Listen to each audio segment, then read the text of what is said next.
The following is rated not safe for work. It contains strong language, adult situations, and lots of spoilers. Discretion is advised. In the criminal justice system, cinematic-based offenses are considered especially heinous. The dedicated attorneys who investigate these villainous films are members of an elite squad known as the Reels of Justice. These are their stories.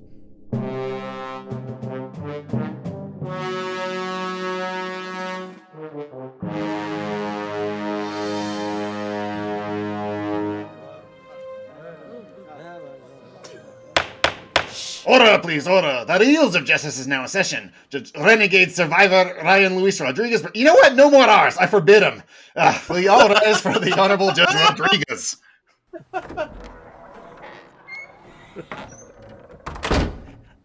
It's me, Ian Rodriguez. Be seated. Welcome to the Reels of Justice.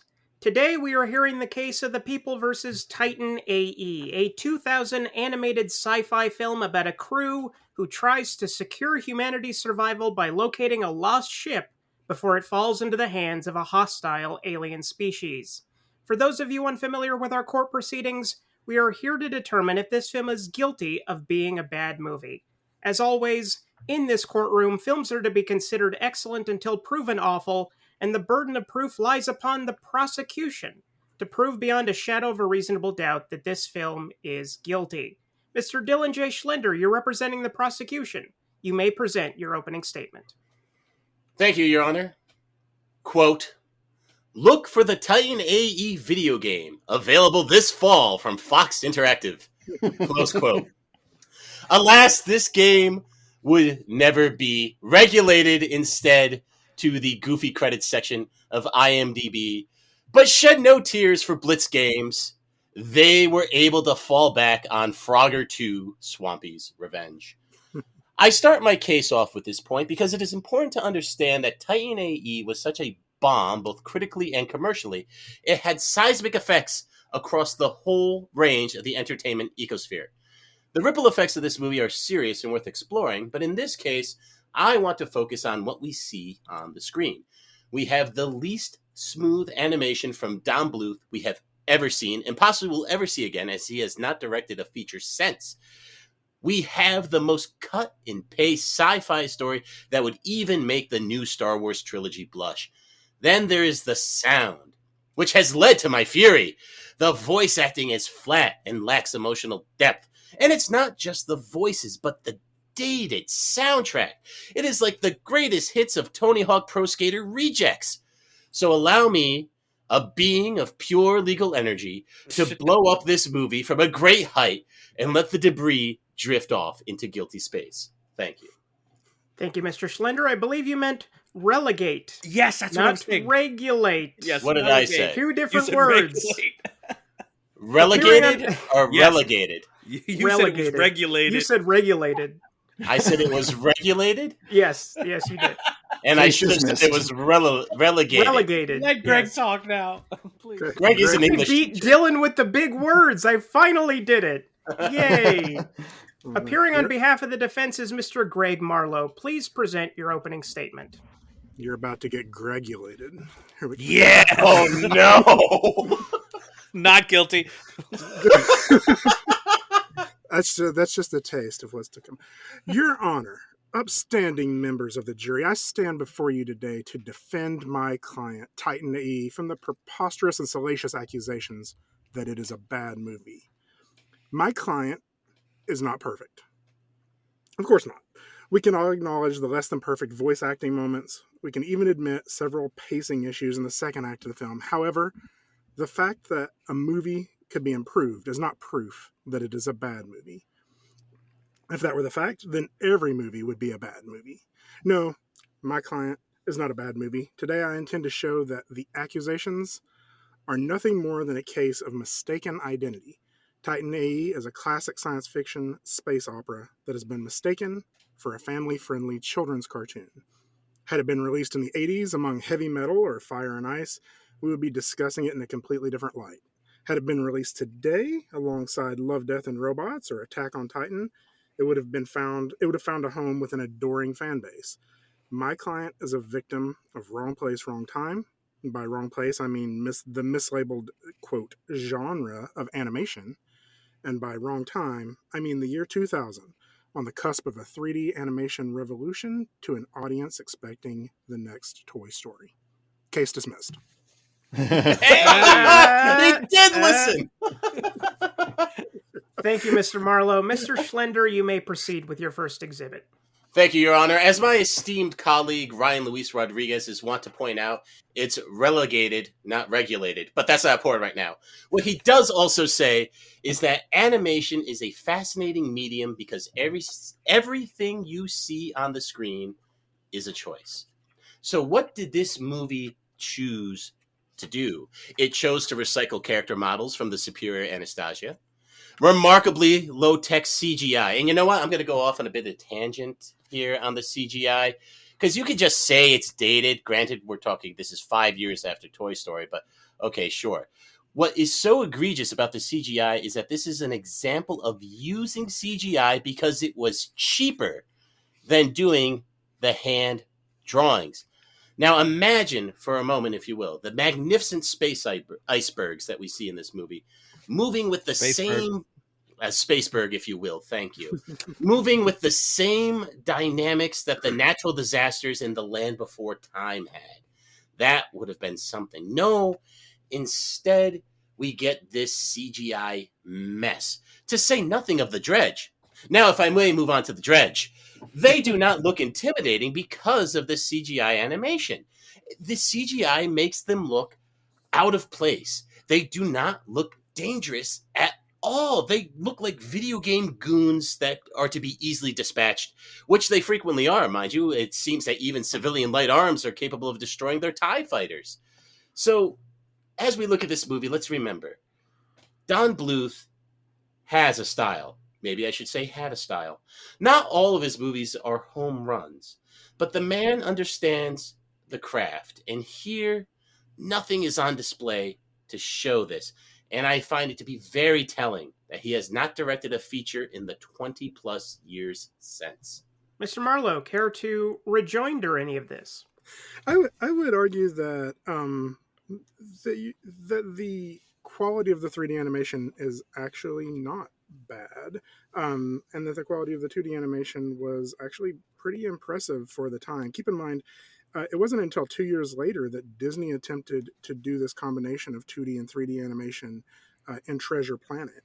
If you wanted to see a comparison of what that looked like at this time, the previous year would have been Tarzan with the trees that Tarzan slides through. What they actually attempted to do here was pretty complicated. If you look, an example would be the scene where Kale and what was his name again? Corso was sitting in the chairs together. That required quite a bit of collaboration between both the 2D and 3D animation departments.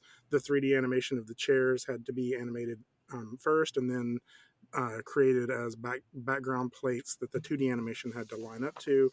I think that this may be the prosecution yet again doing what the public has a tendency to do, which is oversimplify how difficult animation is. So I would say that evidence of this is in some of the awards that the movie actually received from its peers, and such as it was nominated for an Annie Award, a Satellite Award, and a Saturn Award, which wasn't particularly animation related, but I think was interesting in that it was one of 6 nominees that year for the best science fiction film. Recognize I didn't say best science fiction animation.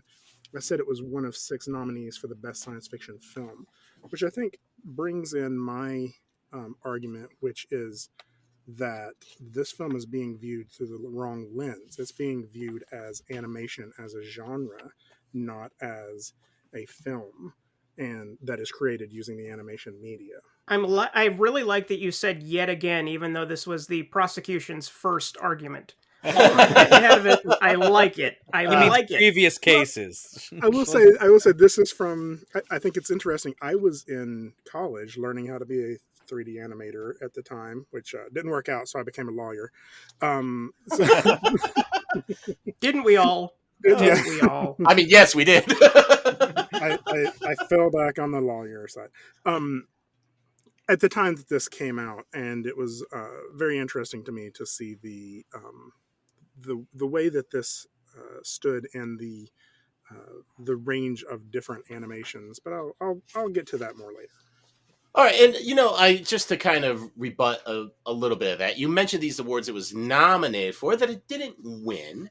And then I would also point out that you must have watched the same Fox Kids special on YouTube that I found, where for a Fox Kids special about behind the scenes of this movie, they say sexy a lot, and it's kind of funny. They keep saying, like, oh, Drew Barrymore's got this sexy voice. I'm like, why are you saying this on a Saturday morning show for kids? No, but you're right about the 3D. So what they had to do is they had to make these 3D models. They do it with the ships, the aforementioned chairs, and then they animate into that 2D space. And it's ambitious, but it's jarring. The technology wasn't there yet, and as you watch this movie, if this is to exist in a continuum and you're to watch it in 2000, if you're watching it to 2023 or 2043 in the not too distant future, it doesn't look cohesive. But I would be willing to move on to my next point, Your Honor. Please do. As my esteemed colleague, Big Ben Colleague? Haslar, colleague. Words Man, are hard today. All right, full disclosure, I'm kind of working through like a cold. Like my nose has been stuffed up. I had some tea, but it's affecting how I say things like regulated or regulated or regulated, or how I say colleague or colleague or colleague. Excuses, excuses, excuses. I'm full of them, Your Honor. So, as my esteemed colleague, Big Ben Haslar, is wont to point out, story is everything. You need a strong narrative to be the bones of a feature. Given the underwhelming spectacle of the animation, mayhap the story can save it. Spoilers, it cannot. Kale, our hero, is so prototypical. You see, he is a young boy with a secret that could save the human race. A force of will, if you will. We can look at these cliches all day long. The double cross that is then redeemed, the lost father arc, the instant falling in love with the first member of your species that you meet. And God, we're just missing a wise-cracking robot, though I suppose Nathan Lane's ham-filled Preed will have to do. The cliches are bad, but the story can hardly stand up to scrutiny. How did the Dredge learn about the Titan? Why not blow Earth up right away? If they attacked with no warning, how are so many Earthlings able to evacuate? And these are problems in just the first minute of the film. We are never given a satisfactory reason for why Corso turns. And frankly, they must not have been satisfactory because he turns babyface pretty quickly after being a bad guy. So then you have to ask, what happened to Kale's father? Now, I'm told there's a novel or a comic out there, but when you need errata for your movie to gel, I say, check, please. Thankfully, the Titan can be configured to use dredge energy. Why? Really? How?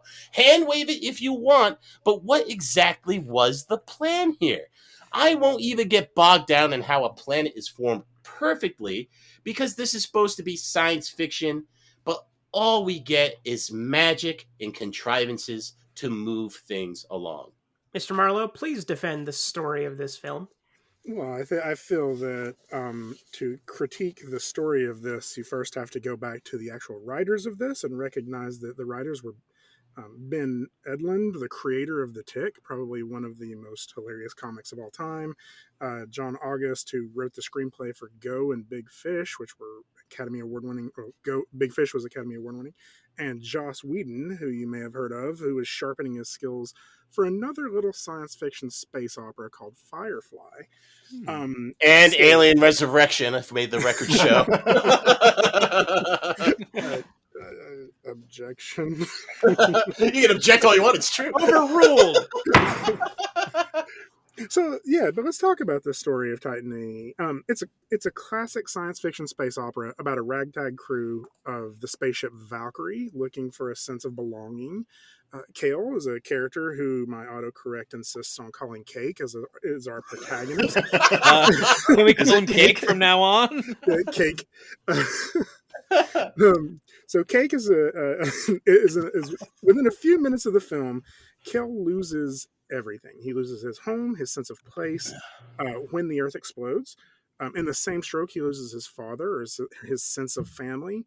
And as the Titan disappears into space, he loses his community as the humans are scattered into the stars. So his story arc for this entire film is what I think makes this a good story, a good film. We can nitpick the details, but if we look at the entire scope of the film, his story arc is the search for these three things again. He finds his family and the crew of the Valkyrie. He finds his home in the Titan and the creation of Planet Bob. And he finds his community in the group of the Drifter Colony Bums, who help Cake and Akima rebuild the Phoenix and eventually come to populate Planet Bob. So I find so many interesting things in this story the deeper I dig. So interspersed in this story is the unlikely hero and survivor theme, complete with a Judas moment with Corso and Preed betraying Kale. But one of the reasons I love this story is because the search for the Titan takes us through these really lovely locations and moments. The ice rings, the nebula, the exploding balls of Sesharin, which got a little awkward. All the wonderful dynamic scenes in this stand out in their own interesting way. New Bangkok. So another interesting note, I think, to show that the story was thoughtful. The Valkyrie, which is from Norse mythology, the chooser of the slain. It's one of the a host of female figures who guide the souls of the dead to the god Odin's Hall of Valhalla. So it's foreshadowing of betrayal. It's literally a ship taking Kale to his death. And of course we can kind of see the symbolism of the Phoenix. So I think that to nitpick some of the tiny details of the story, yes, there are areas that could be improved. I believe that those come yet again from the fact that this movie was being pigeonholed into a very small, quote unquote, animation genre box and not into the appropriate science fiction genre. A science fiction genre movie would require, just science fiction stories require a little longer to tell, to build those ensemble casts and to make us care about the world that Kale lives in. So yes, it could have been improved. Actually, if you include some of the deleted scenes that were cut from the movie, it does flesh out some of those areas and I think make it a little stronger. I would have loved for those to have been in the movie. But you call it nitpicking, but this is the whole premise, right? Is that the Titan is hidden somewhere in space. Now, think about this. He needed the ring to activate the Titan. He gives it to his son. He goes off and he dies. It's like, why wouldn't you have a backup ring? Why not trigger the Titan as soon as you get to the ice fields? Because obviously he got it into the right location. He had to map out where to hide the Titan. Think about this, right? Because they go to the planet with the flying Batman, and he holds up his hand. He goes, my father had to have stood here. So he went through the whole trouble of finding the exact perfect spot for the Titan. Not only that, able to get it there, but for some reason can't start the reaction. And we never get a satisfactory answer as to why. We don't understand why he would separate these key components. It's literally just so the movie can happen. And these are the things that when you really examine into the movie, you could say you like this idea of Kale or Cake as it is now referred to, growing, from like a boy into a man and getting over these things. But at the end of the day, it is sci-fi, like you said, and they hand wave away so much. Everything is just done for the sake of moving on to the next scene, and it's very tedious. But if you'd like, Honor, I can move on to my last point. Yes, please. As my esteemed colleague Maynard Bangs is wont to point out, sound design is critical. I never say that. Yeah, you're not esteemed either, but I wanted to keep the bit going. Sound design in a movie that is largely in space is fascinating because if you think about it, it should be minimal. In space, no one can hear you object. Well, he's right. Thank you. I guess not. So, when the Spacebergs are crashing into each other, this isn't a failure of the CGI animation, but it's also a failure of the sound design because it should have been silent. think of the tension of these massive structures colliding, shattering, breaking apart, and not being able to hear it. That's downright bone-chilling. And let's talk about the cast for a moment, because my goodness, what a shame. This cast is stacked, and these actors do so little and bring virtually nothing to the characters.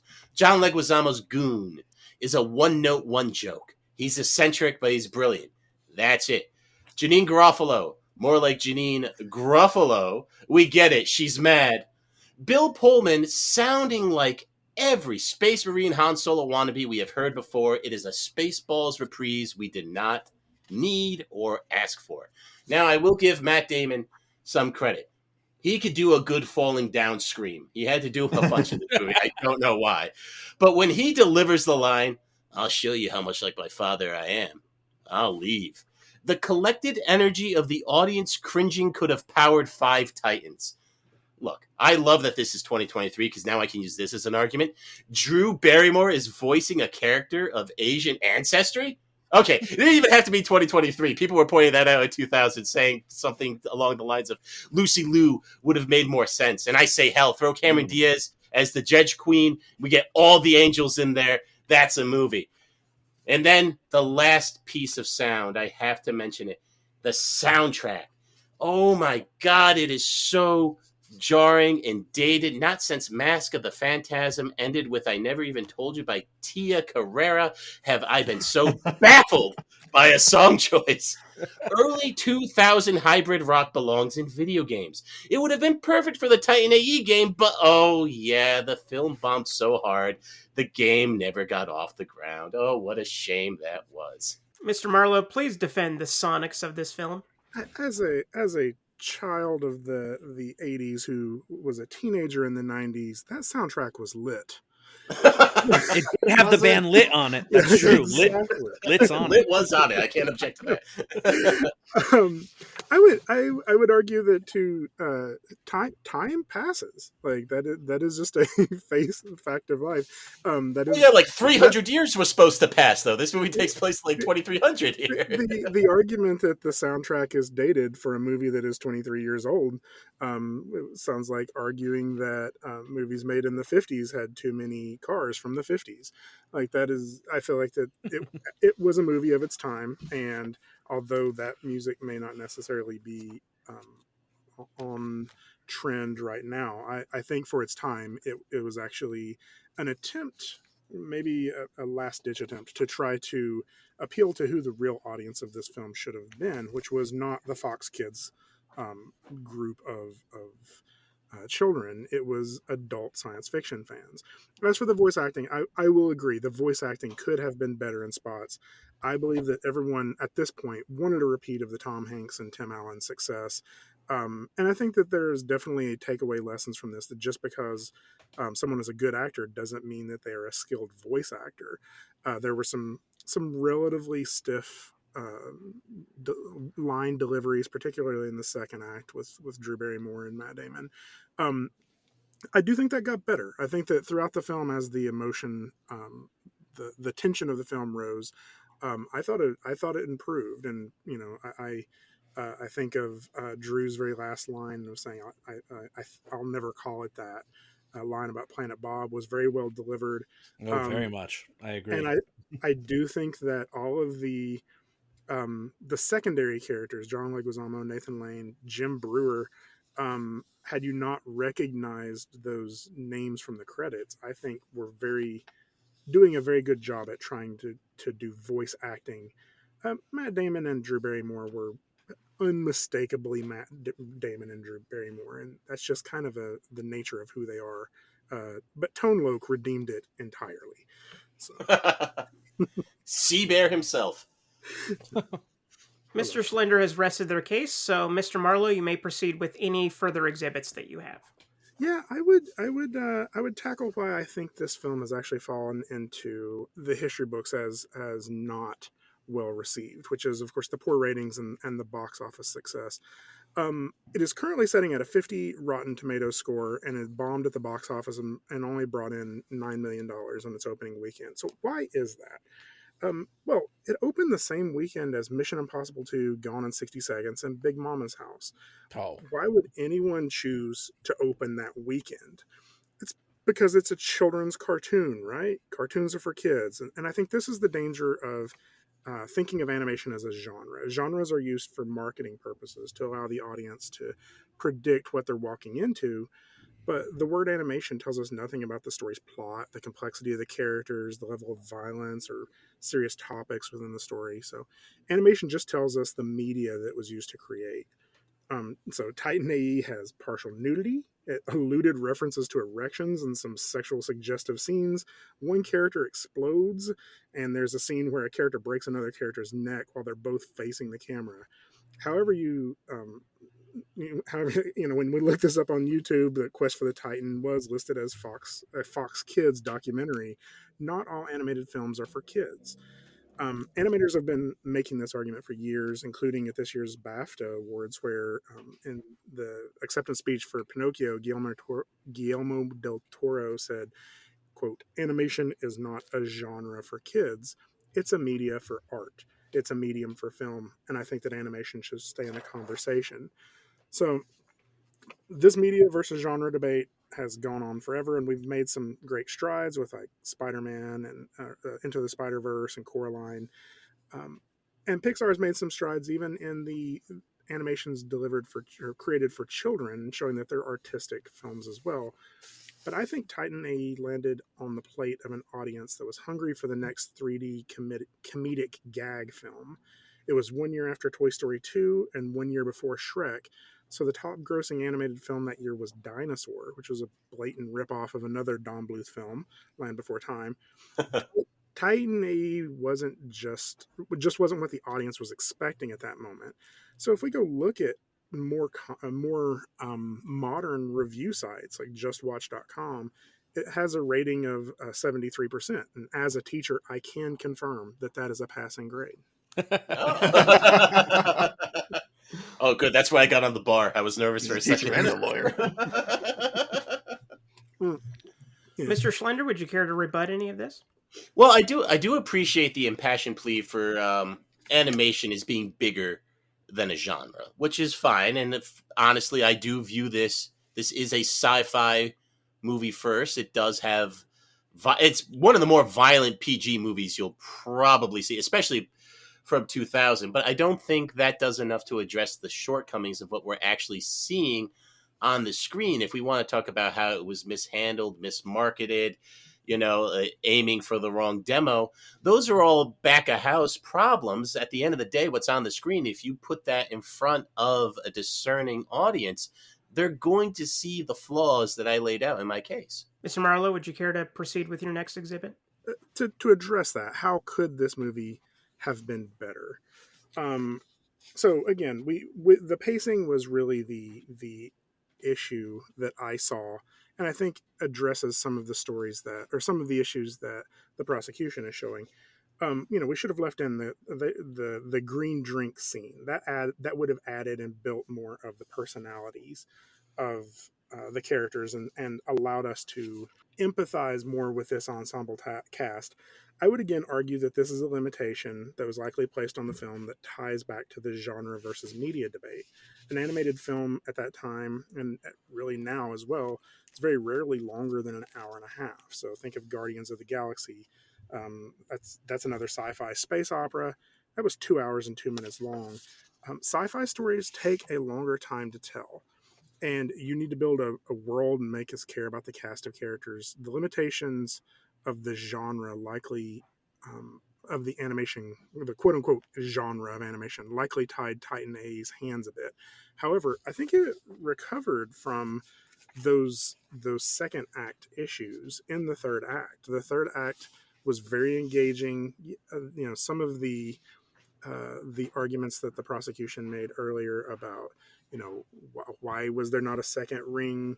I think that those could be explained away through situations of the story. That the Dredge were attacking earlier than they had time to make those plans, and they had to launch early. It did seem like a very rushed and not a very planned escape. There are things here that I think that we could get down to every complaint, but I think overall, if we step away, the story is strong, and the overall story is strong. It was just rushed a little bit to try to pigeonhole this into a quote unquote animation genre. Well, obviously, I want to be sympathetic, right? Because of all these what could have been things, because I love cartoons, I love sci-fi. These are all things that can work very well, that we have seen work very well. Like Bruce Timm's Justice League is basically a gigantic movie when you think about it. But unfortunately, again, I just have to go back to what we have on the screen or on the DVD or on the Fox Kids special that you can watch on YouTube with creative Googling. So, and it comes up short. It comes up bad. I'm sorry. Mr. Marlowe, any further exhibits? No, I think I will rest my case there. Okay. All sides have rested their cases. The attorneys will now present their closing arguments. Mr. Schlender, you may begin. Thank you, Your Honor. As my esteemed colleague, Powerman 5000 said, it's all over. Titan AE was a deserved critical and commercial flop, and is not in need of this court's rehabilitation. I hope Don Bluth does get Dragon's Lair off the ground and he can ameliorate his legacy, because what a tragedy it would be if Titan AE is all that's left. Remember, in that jury room, the poor animation choices, the flimsy, cliche-ridden story, and the ear-splitting sound decisions that violently thrusted you into the pre-9/11 world. Blast this one out of the airlock. It is guilty. Thank you. Thank you. Mr. Marlowe, please present your closing argument. Your Honor, noble and righteous people of the jury, I would rather see 1,000 bad films walk free than see one wrongfully accused film fall to injustice. That's probably what we're averaging. It is the responsibility of all human beings to make sure justice is upheld. I hope today that I have successfully shown that my client, Titan AE, is a good film. However, the burden of proof does not lie on the defense. Titan AE is innocent until proven to be a bad film. If you look deeply into your soul, that you will have to agree that the prosecution has not proven beyond the shadow of a doubt that Titan AE is a bad film.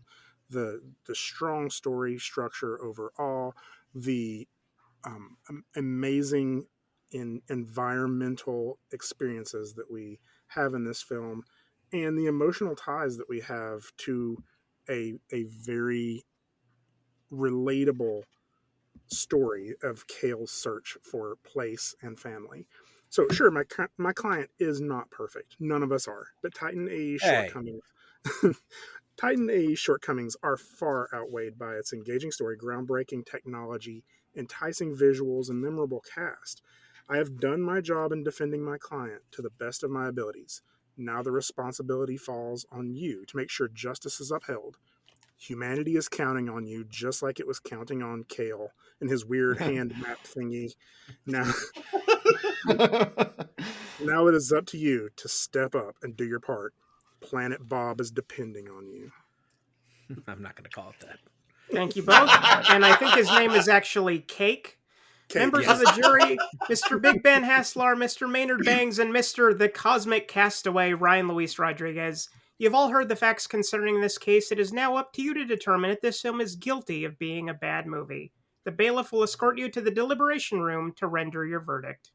I spent most of the film wondering why the poor lad's mother named him after my least favorite vegetable. Well, that cake joke kind of blew that one up. Right. Yeah, maybe.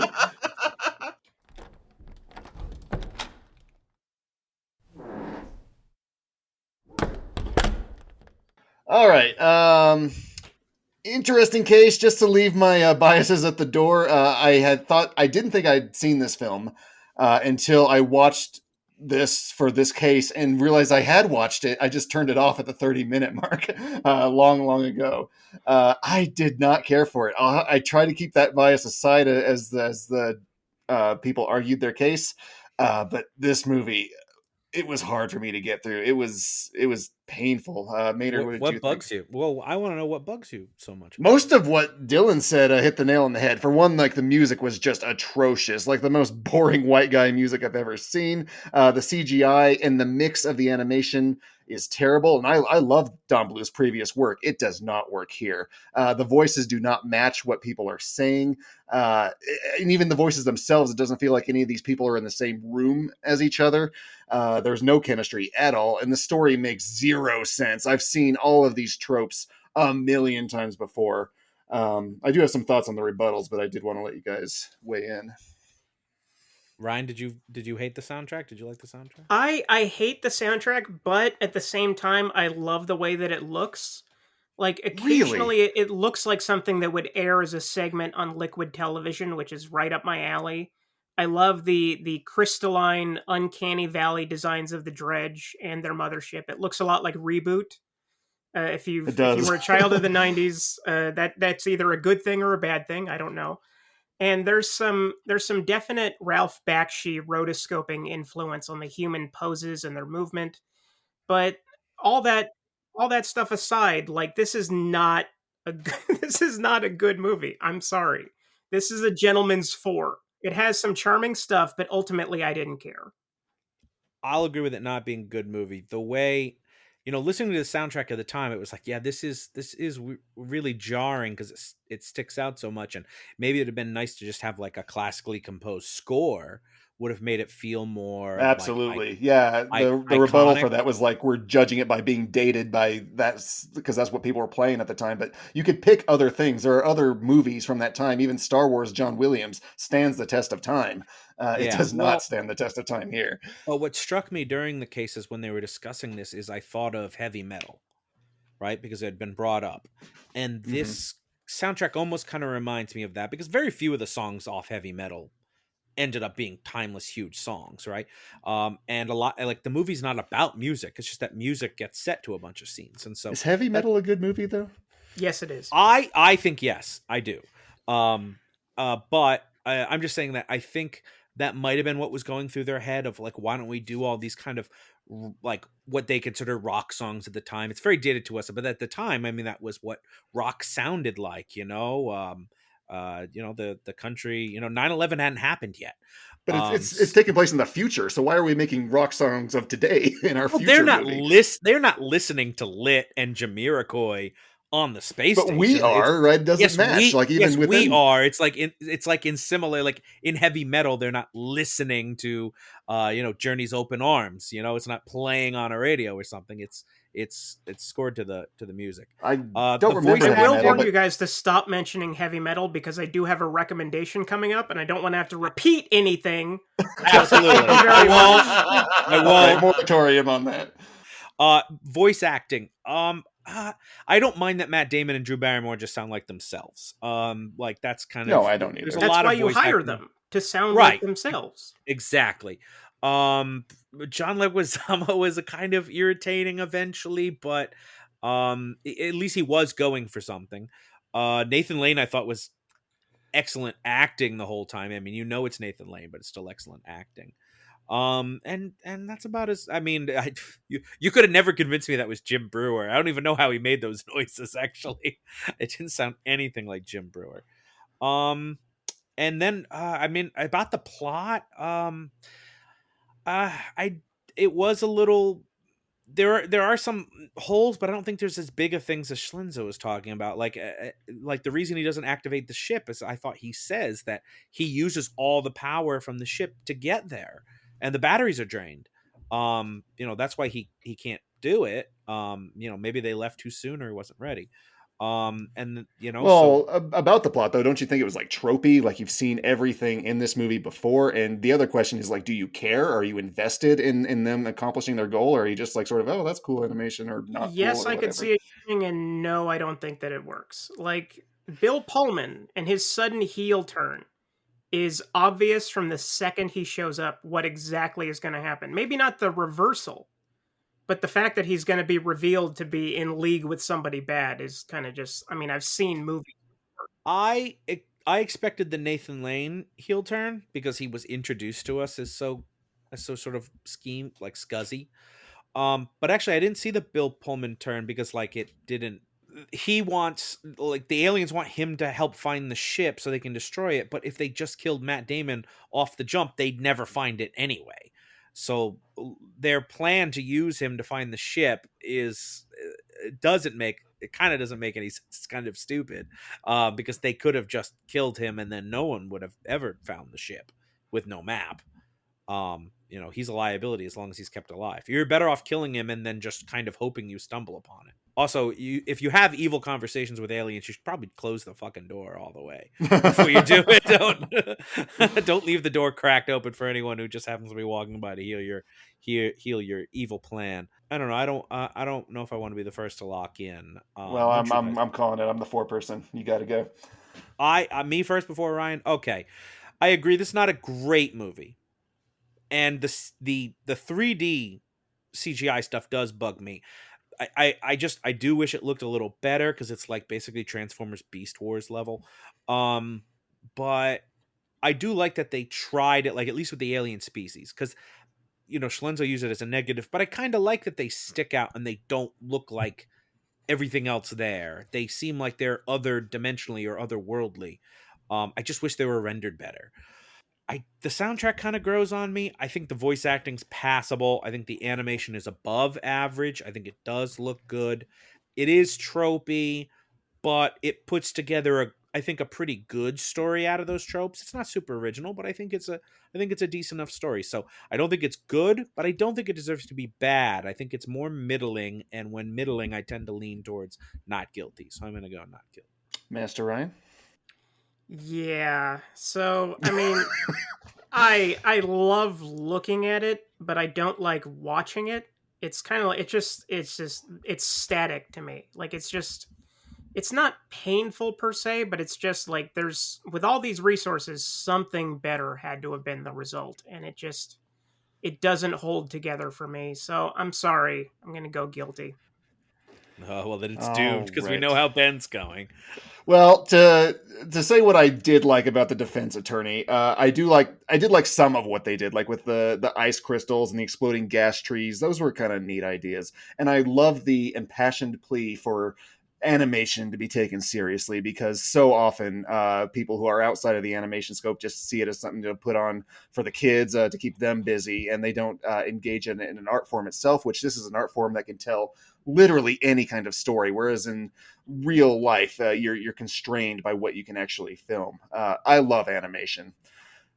This wasn't the film that got it over the edge for me. Yeah, it was the CGI. It looked like topographical maps. The writing wasn't there. Joss Whedon doesn't save it. Heavy Metal had the advantage, I think, of being more adult. This doesn't push any boundaries at all. The story I've seen it all before. I do appreciate the defense's case, and I find it weird that both lawyers actually like this movie. But I agreed with everything the prosecutor said. I have to go guilty. And I'm glad we mentioned that animation is not a genre, because it's not. It is a medium.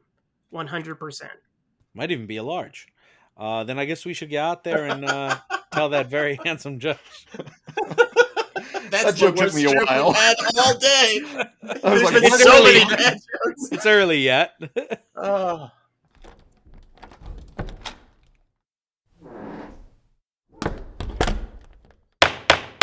Mr. Foreman, have you reached a verdict?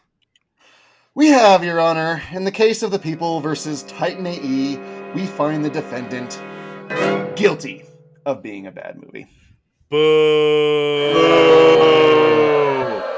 Even the other lawyers. The verdict is so rendered. Titan AE is hereby condemned, and no amount of animated Matt Damon ass can do a damn thing about it. Court is adjourned. It's gonna try, though.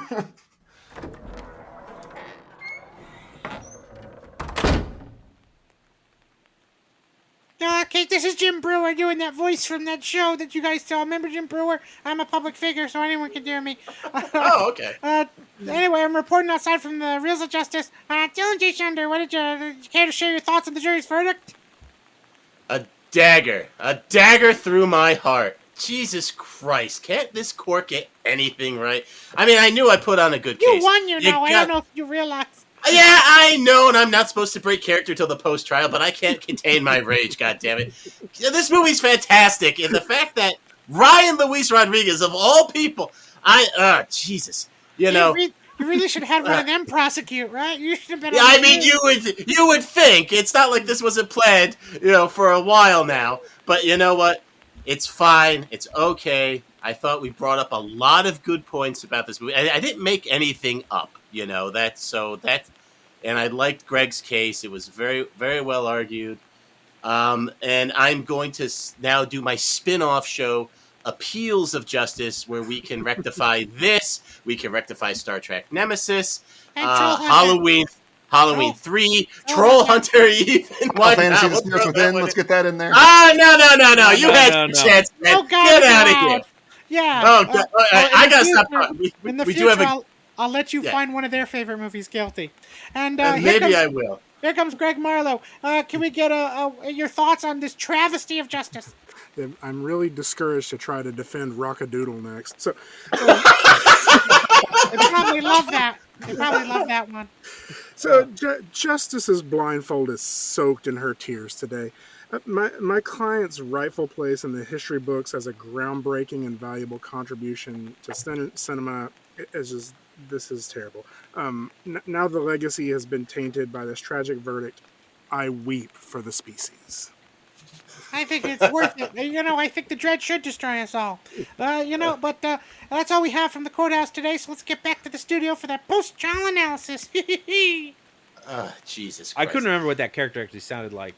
Actually, it wasn't bad. It was like that. Yeah, so full disclosure, I freaking love this movie so goddamn much. And I was so excited. I was so excited to get it on the show so we could rehabilitate it. If you hated it, you should have prosecuted the movie. You hated it. Well, I didn't see it until this last weekend. I didn't know until then. Well, man. And you watch all movies 3 weeks in advance so that we can sub you in last minute when you hate them. But then I forget everything. But that's the problem though, is I don't know if I could have been persuaded in the jury. So really, no, I agree with that. Even when Brian says "gentleman's 4," I could agree with that. But to me, 4 is not guilty. 3 and under is bad. No, 4 is the borderline. 4 is the very bottom of average. Greg, you're a teacher, right? If your student's getting a 40, you would say he's bottom of average, you right? would say he failed. Yes, he 60% or under. He failed, but not that bad. Yeah, but if you only got 40% of murder evidence. Yeah. That's a good point, too. Yes, but it's a confession. It is a confession. Okay. No, I'll be honest, like hindsight, I think I prepared for the wrong arguments. I think I was expecting it to sort of be a public opinion of the film, and I feel like I let you down, Dylan. It's okay. No, Greg, you did not, dude. For your first case, you did great. You did fantastic, and we just had a flawed jury. What does the public dislike about this movie that Schlender didn't talk about? Well, just the low ratings of it, and the appearance of a public negative opinion of it based off of the poor sales, like I think it's on the up and up though, unless it's Nintendo Power Gloves. Because if you do read the contemporary reviews, they are pretty unsparing, and they do talk a lot about what you were talking about, Greg, about how this is animation, it's supposed to be a kids movie, these are weird choices that they're making. But if you did have this movie come out in today's context, like you mentioned, it would have an audience right away. If it did come out like in the 80s with heavy metal, it would have an audience. They'd have to crank up a few things in a couple different directions, like some of the violence, maybe actual like real. Janine Garofalo's alien would have had just huge tits, just like they were bouncing around. That would have been a choice, yeah. That would have been a way better movie. Anyway, Greg, we're so happy to have you on the show. What's That's been right. keeping Hey, you that's my part. busy? So, Greg, I know, I stole it. what's been keeping you busy lately? Just like this verdict was stolen. Well, pretty much preparing for this trial. Oh no. Yeah, well, I've always loved writing science fiction and reading science fiction, and recently I've had a little bit of success in publishing some of my short fiction. Published a story with Strange Horizons, and then got an email from LeVar Burton Reed's podcast asking if he could read my story. And after about 2 weeks of trying to figure out if it was a scam or not, I would be too. I was like, this is fake. This isn't real. Jordy? Yeah. So that happened a couple months ago, and I've still just been trying to emotionally recover from that experience. So, Well, congrats, man. That's awesome. Yeah, congrats. Now, if you ever want us to read one of your stories on the podcast, Yeah, that's called The Destination Star. Mhm. And I listened to almost every episode of LeVar Burton Reads, and I'm not saying this because you're on the show. That's the best one he's probably ever done on the show. I mean, dude, you have the gift. It is like if Richard Ford wrote sci-fi, man. I love that story. And you know, it's funny. I was looking it up for the case today, Mhm. and we're recording on May 9th, and you published it on May 9th last year. happy That's anniversary. insane. Happy wow. anniversary. I did not Yeah. realize that. Serendipity. It was very weird. The publication rights for it when I published it with Strange Horizons was for 6 months. They have like exclusivity to it for 6 months, and then I can publish it elsewhere. And I got the email from LeVar Burton Reed's like 5 months and 3 weeks. So like he knew he knew what the agreement was. But I thought it was I appreciate that. Thank you. Yeah. And don't forget to promote your novella, Jerry is Not a Robot, another home run. Oh, did you read that one as well? I did. As soon as I heard your story, I said, I got to read everything this guy's written because it's brilliant. And then I'm like, holy crap, I bet he'll come on the show. I got to send him an email. And it all came true. Here we are. Oh, that's awesome. I appreciate that. To be fair, he says everyone will come on the show, and only if you do. Then we voted his favorite film down, so he won't come back. I think I can pull off this rockadoodle thing. No. I'm excited for that. I want to hear it. Rockadoodle versus Rover Dangerfield. Oh, it's funny. No, I'm actually surprised that Jerry's Not a Robot. I self-published a long time. It's really hard to anything over 10,000 words, but not a novel. Like there's very few places that are looking for that length of stuff. They publish very few of them, and so I decided to self-publish it, and that was my experience of putting it on Amazon and watching no one purchase it. So the fact that somebody's bought it. Now, full disclosure, I used all my credits for delaying my deliveries to get it. You know, so Amazon paid for it. But no, it is great. Everyone go on Goodreads and give it 5 stars. I appreciate that. Absolutely. That's awesome. Now, we always ask for recommendations from our guests for movies that you think people should see. So what is a movie that you think people should see? It's not allowed to be heavy metal. I think it's getting ready to be 3 recommendations for heavy metal. You could recommend Heavy Metal 2000 if you want. Go, man, go. I could. I'll tell you, I feel like heavy metal is like that was totally the one I was going to recommend, but I'll leave it because I think there's so many other great animated films out there, and I think I would recommend not necessarily a film; it's more episodic, but I would recommend Love, Death, and Robots.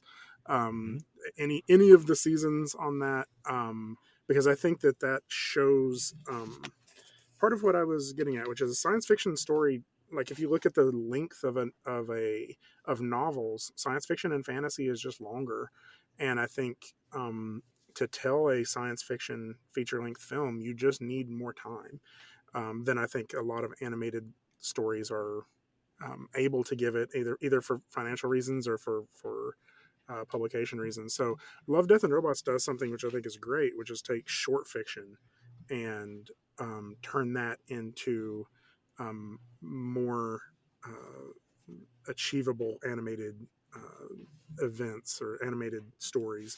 And I Easily think it does a great consumable. job. Easily consumable.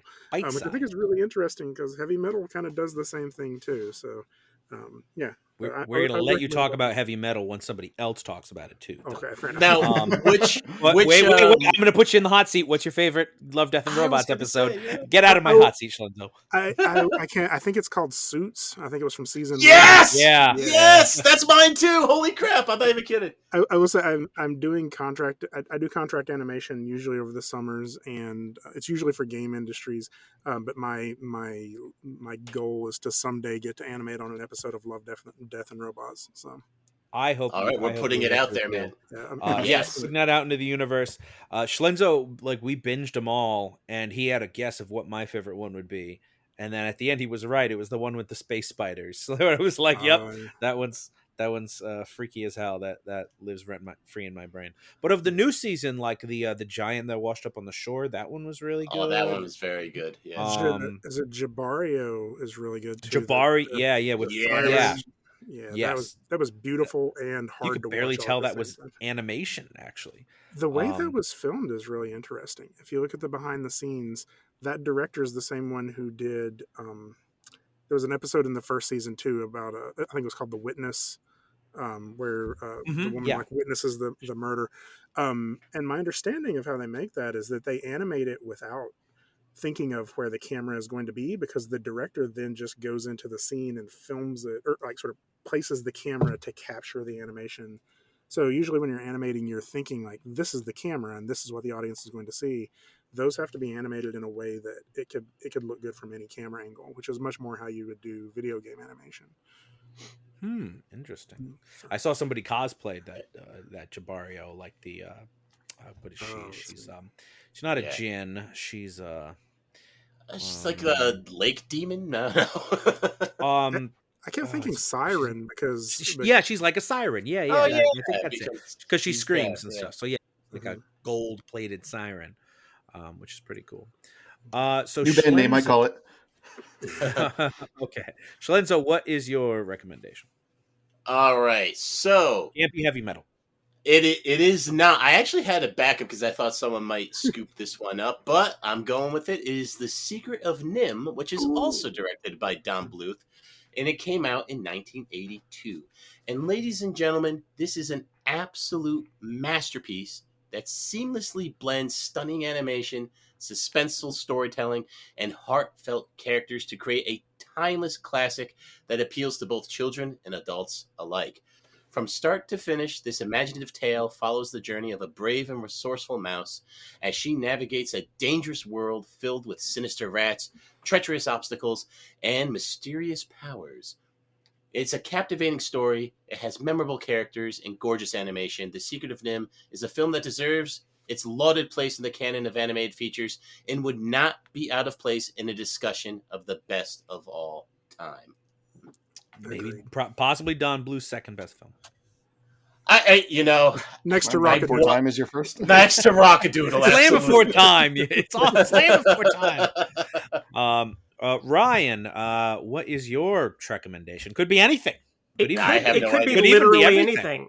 And it is because my recommendation this week is actually on topic, and it's Guardians of the Galaxy Volume 3. No, I'm just kidding. Yes!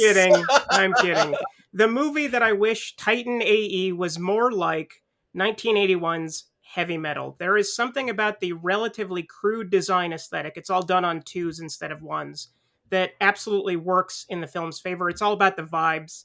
It's an anthology, so some segments work better than others, and there are no elegant segues. But through the integration of 2D cell animation and early 70s, early 80s rock music, it's unlike anything that had been made up to that point, and probably unlike anything made since, even films that tried to rip it off, which is a real testament to its singularity. My most recent viewing was at 1 a.m., on the now dearly departed TCM Underground. And even though I own the 4K disc and can watch it whenever I want, that is the right headspace to view it in. So get high, grab your friends, stay up late, and indulge. Heavy Metal is currently streaming on Crackle, which is apparently still a thing. Oh, good for the Crackle. I mean, is it even possible to watch heavy metal before midnight. Like it'll just be static if you try Exactly, to. it's a blue or screen sober. and then Yeah. once the clock hits 1, then all of a sudden, then you're on board. And I think Yeah. I think its runtime is probably only 90 minutes, but if you're high enough, Yeah. it lasts like 4 hours. It's a And really you always long think you movie. miss. You always think you missed something too. So you're like always rewinding it. Like, wait, what did I miss? It's like, you So know. it becomes 4 hours that way, is what you're saying. Yeah, exactly. He said what? You get to watch John Candy and Eugene Levy as robots snort so much cocaine. That is true. Yeah. Harold Ramis. That's a yeah. better Harold Ramis, recommendation yeah. than I could have ever said. Thank you, sir. So my recommendation this week is another ripping fun space yarn that I was able to catch this past weekend, and it actually is Guardians of the Galaxy Volume 3. Are you sure it's not Heavy Metal 2000? I wish. Maybe next time. The latest CGI vomit fest from the sinking ship known as Marvel Studios. It finds the Guardians scrambling to unlock the mysterious past of Rocket Raccoon in hopes of saving his life, putting them in direct conflict with his creator, the megalomaniacal High Evolutionary. This movie had a lot of great kinetic action sequences and quotable dialogue. I had a honking good time seeing it. Well, if I'm being honest, it was kind of sad. Actually, it was really, really sad. There were a lot of emotionally traumatic visuals throughout, especially surrounding animal abuse. So trigger warnings now if you don't get your jollies from seeing horrific scientific experimentation on animals. There may be some really tough scenes for you in this film, but they are also some of the most memorable and impactful. It's never gratuitous. Since some key members of the team will not be returning to the series, namely James Gunn, who has been shooed off to produce an obnoxiously quippy DCEU, we could be looking at the last great MCU movie here. That doesn't mean the series is dead, of course, as I'm sure we'll all be observing its wheezing death rattles on screen for several more years to come. At least I will be. I love death rattles. Guardians of the Galaxy Volume 3 is currently playing in theaters as of this recording, but by the time this airs, it'll probably be out on Disney+, and a week later, some Disney executive will hurl a Blu-ray DVD combo pack at your head from the front seat of his Hyundai Accent while screaming, "Please watch this!" I hate it when that happens. It does happen more often than you want. Big Ben, what is your recommendation? I'm going to recommend another movie where Matt Damon propels himself by releasing hot air in space, and say that if you haven't seen it already, you should check out The Martian. And heck, even if you have seen it, it's way better than you remember. Of course, there's Damon and Jessica Chastain and Sean Bean, who is not fated to die in this film. But we also have names who have, or people who have become standout names in the MCU ever since, like the Winter Soldier, Wong, Mordo, and even Luis from Ant-Man. The They story must have real names. is... Yes, but that's what we know them I as. doubt it. The story is an emotional one that focuses on a botanist who becomes stranded alone on Mars and vows to survive by sciencing the shit out of everything. The film goes into detail about how he's able to grow food, establish communication with NASA, and escape from the Red Planet with minimal resources, as well as how humanity back on Earth exercises teamwork to bring one single man back home. The Martian is rentable for $4 on most of your platforms of choice. He's lucky he wasn't on Red Planet, because if that robot had chased after him, thing almost got Val Kilmer, it would definitely kill Matt Damon. But yeah, The Martian is pretty good, and the soundtrack is great too. Another one with a good banger soundtrack. It has the same soundtrack as Titan A. I was going to say, let's talk about that soundtrack again in 23 years. Let's do it. It'll still have David Time Bowie. is coming for us all. It'll still have David Bowie, and it'll still slap. Oh, okay, you're right. David yeah. Bowie is going to be fine with it. Exactly. And with that, we are all out of show, but we want to thank our guest, Greg Marlow, for joining us. Thank you so much, Greg. Well, thank you for inviting me and for having me. So. We're going to have you back again for Rockadoodle versus Rockadoodle. Rover Dangerfield versus Fievel Goes West. It's going to be a battle royale, a Bluthal royale. We'll work on it. But we hope you'll join us again, and we hope everyone else will join us again as well as the Reels of Justice keep turning. Count it. Crackle. Please follow us on Twitter at Reels of Justice, Instagram Reels of Justice, and Facebook.com/Reels of Justice.